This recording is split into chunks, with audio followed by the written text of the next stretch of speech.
Hoy, en nuestra segunda edición de Planeta Resiliente, vamos a tratar el tema sobrepoblación. ¿Es una amenaza para el planeta?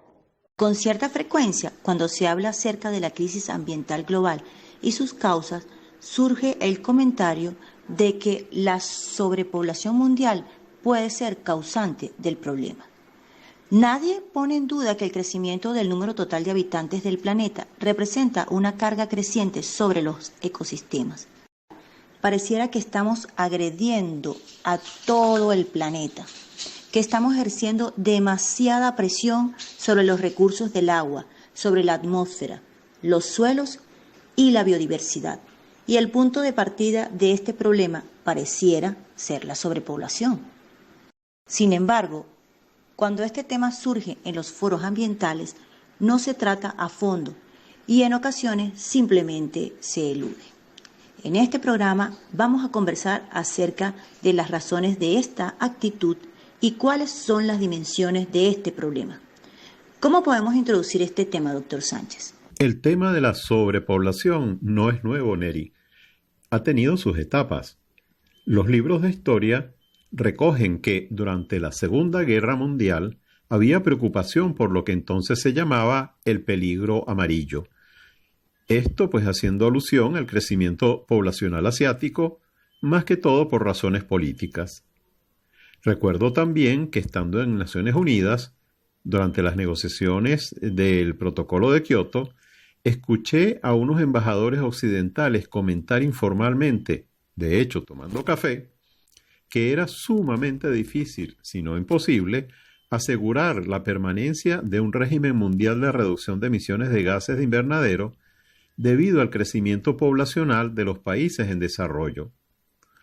Opinaban que deberían formularse iniciativas que garantizaran el control de la natalidad en esos países para que su crecimiento poblacional no incidiese negativamente sobre la mitigación de las emisiones. Pero ningún país se atrevía a formular esa propuesta formalmente en el seno de las negociaciones. No lo hacían para no ocasionar una controversia que distanciase las posiciones de negociación, y también porque sabían de antemano que la Santa Sede, que participaba en las negociaciones, se iba a oponer frontalmente. Se trata de un tema que, sin duda, tiene sus complicaciones. Sugiero que comencemos repasando sus antecedentes históricos, que son importantes para tener una comprensión cabal. ¿Cuándo se comenzó a hablar por primera vez acerca de este asunto y cuáles eran las propuestas de solución? Habría que remontarse al siglo XVIII en Inglaterra, y más precisamente en 1789, porque ese fue el año en que el clérigo Thomas Malthus publicó su ensayo sobre el principio de la población, en donde reflejó el temor de las clases adineradas británicas, es decir, de la alta burguesía rural, por el auge de la urbanización y el aumento de la clase obrera. Esa burguesía percibía que estaba comenzando una especie de transición demográfica en que la población crecía geométricamente mientras que los medios de subsistencia, y en particular la producción de alimentos, crecía, en el mejor de los casos, aritméticamente.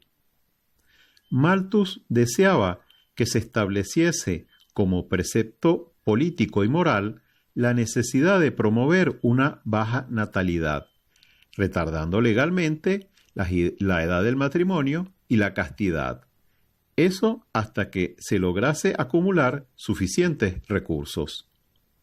Según Malthus, la población crecía siempre que tuviese a su disposición los medios de subsistencia, y tal crecimiento no podía ser frenado sin que se produjese miseria.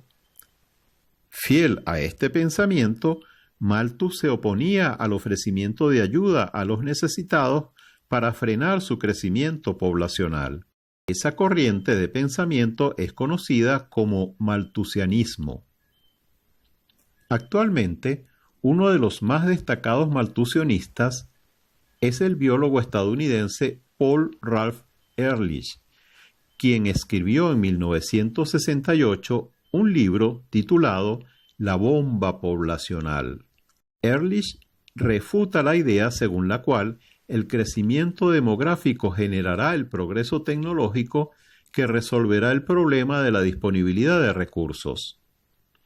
Ehrlich no cree que la revolución verde, que logró el crecimiento de la productividad agrícola a partir de la década de los 60, pueda contrarrestar el hambre que finalmente terminará imponiéndose. Para Ehrlich, el aumento de las superficies agrícolas y el progreso tecnológico solo podrá retardar por unos años el escenario apocalíptico de las hambrunas porque ocasionará desertificaciones y pérdidas de biodiversidad debido a la creciente contaminación por el uso de agroquímicos. Según Ehrlich, la explosión demográfica es el problema principal y no ve otra solución que una estabilización rápida de la población o incluso su disminución, y para ello tendría que adoptarse un sistema de incentivos y sanciones para reducir la procreación. Y si este sistema falla, deberá recurrirse a políticas autoritarias de control de la natalidad, esterilizaciones forzadas y la legalización del aborto a escala mundial.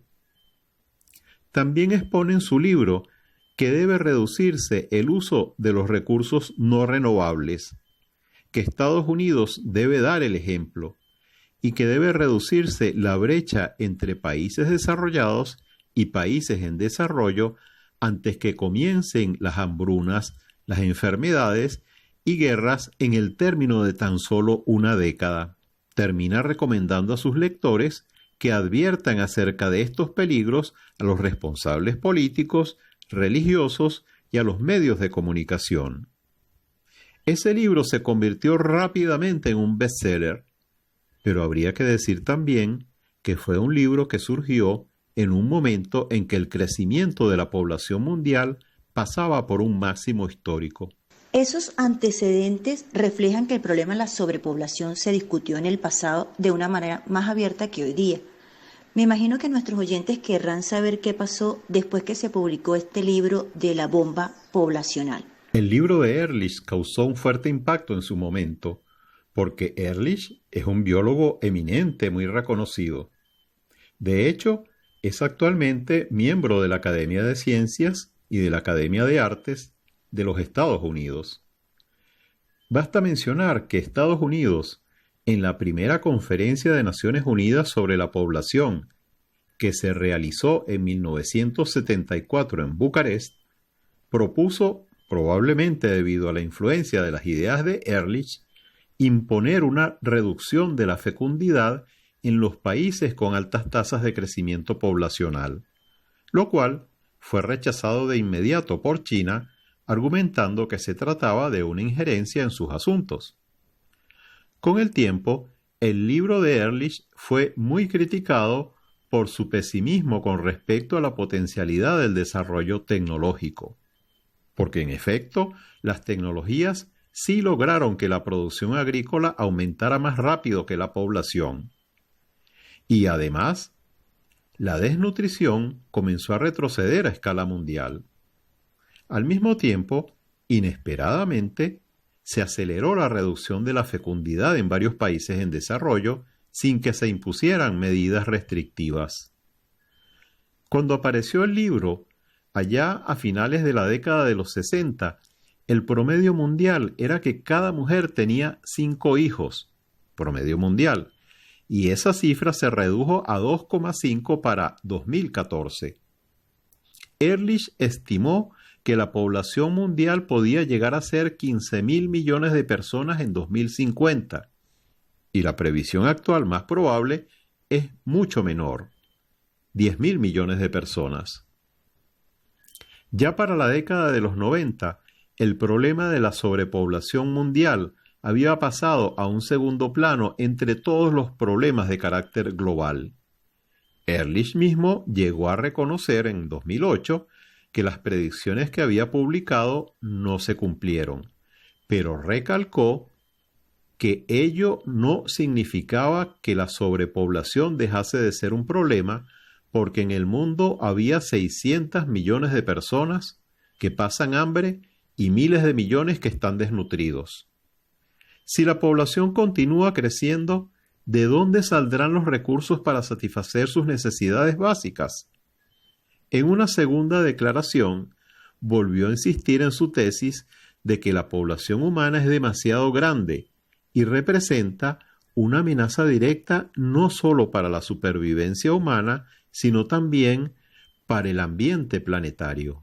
Esta última opinión de Ehrlich es muy interesante porque está sugiriendo que no se está llegando a un límite, que no es solamente por el crecimiento poblacional lo que está afectando los recursos naturales del planeta, sino que se trata de un efecto combinado del crecimiento poblacional y del consumo o consumismo, lo que genera un impacto superior a la capacidad de tolerancia de los ecosistemas del planeta. De ser cierta esta advertencia, ¿cuál sería entonces la situación actual? Si algo queda claro actualmente, Neri, es que la presión que ejerce el ser humano sobre el ambiente es el resultado de dos factores: el tamaño de la población y sus acciones depredadoras. En la práctica, el segundo factor, el de la depredación, se correlaciona con los patrones prevalecientes de producción y consumo de bienes por la extracción de recursos naturales y por la contaminación. Pero el factor de sobrepoblación se trata como un factor exógeno, como un factor fuera de control que por lo tanto se elude. Y en mi opinión, esto debería debatirse porque según las estadísticas más recientes, la reducción de la tasa de natalidad mundial, que es el indicador que venía mostrando una tendencia de alivio del problema, ha comenzado a frenarse y con cierta tendencia incipiente a volver a aumentar. Según esas mismas estadísticas, los países desarrollados lograron reducir considerablemente su tasa de natalidad hace décadas. China asumió una política autoritaria de limitar a las parejas a un solo hijo, y esto tuvo una incidencia en su desarrollo. Mientras tanto, en Latinoamérica y el Medio Oriente, las tasas de natalidad han disminuido significativamente. Pero en otros países de Asia y de África no se observa esta tendencia. ¿A qué se debe esta actitud? En mi opinión, eso se debe a tres razones. Primero, al mandato bíblico de crecer y multiplicaos, ¿no?, que comenzó con el cristianismo, es decir, al comienzo del Imperio Romano, y que se mantiene vigente al día de hoy. Luego está que, para numerosos países, tener una gran población es sinónimo de poder, porque significa disponer de una fuerza laboral para la agricultura, disponer de mano de obra para la industria y de militares para expandir su ejército. Esta forma antigua de pensar no ha cambiado en esos países, particularmente los del continente africano, que, como bien mencionas, es el que posee las tasas de natalidad más altas.